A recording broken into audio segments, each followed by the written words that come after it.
It's Coldplay and the song My Universe. It features BTS. Now, they're the boy band from Korea, and I'm reliably informed by Ricky Lambert, who's joined me for our agriculture spot, that they're really big and very popular. Yeah, look, Wayne, I don't want to be known as the flow correspondent on boy bands from Korea and K-pop, but hey, I tell you what, they are massive in Korea, and the Koreans are sending a military oil tanker here to Australia because they desperately need our urea. Yes, it rhymes, doesn't it? Urea for Korea. And the problem for them is that they are short of this, and with their own environmental policies, they have to add to their diesel fuel urea as part of the process, and they don't have any, and so they're coming to Australia to get it, airlifting 27,000 litres of it in an urgent delivery.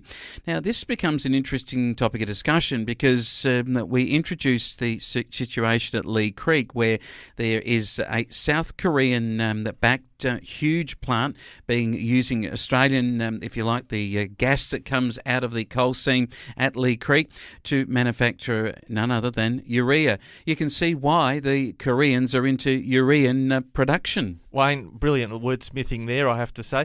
We've been tracking that Leigh Creek project because it is Australia's next boomtown when it comes to mining. They're talking about employing 2,000 people in the next couple of years. Leigh Creek is virtually a ghost town, and they're going to get this off the ground. And the penny has finally dropped for me about why there is that Korean investment behind it. Now, we've talked on the Country Viewpoint program on Fridays with our correspondents on grains and canola, for instance, about biofuel mandates driving the pricing on canola. This is another environmental mandate in Korea to make sure that their diesel isn't as polluting as they don't want it to pollute too much, so they bring in the urea side of it. So that's why this financier has backed in this Leigh Creek project and why it is a red-hot goer for one of our regional towns. Now, there is an interesting point because, again, China is at the root of why South Korea is unable to get its urea production and get it across to them. You'd think it'd be very simple to do that, but of course they've got political reasons behind that. Of the 835,000 tonnes of urea imported in 2020, 34.7% was for industrial use in Korea, 9.8% for cars, and the rest was used to make agricultural fertiliser, their Environment Ministry said. So clearly they've had access from China.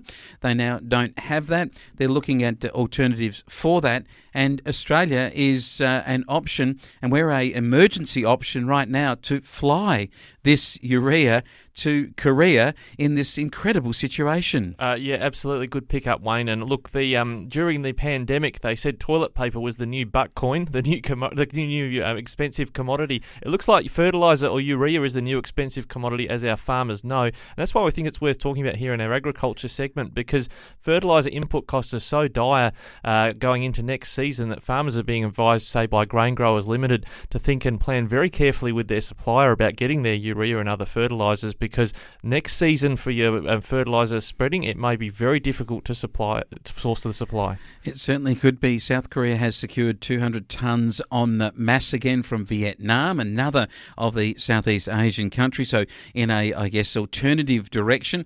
Vietnam, where do they get it from? More than likely from China, so maybe a secondary way of them getting it. But 30,000 tonnes of the diesel exhaust fluid is required. That is a massive amount, and that is why there is a key issue here for South Korea. 40% of their registered vehicles require this input, and as you mentioned earlier, directly as a result of policies surrounding lower emissions. So again, we see the impact of those policies and what it's happening into the agriculture sector. There is a reason for it, and if you're concerned about it, then you should be contacting your local member and asking them to back more Australian production and to back bigger projects and to back energy projects that will help us get there quicker.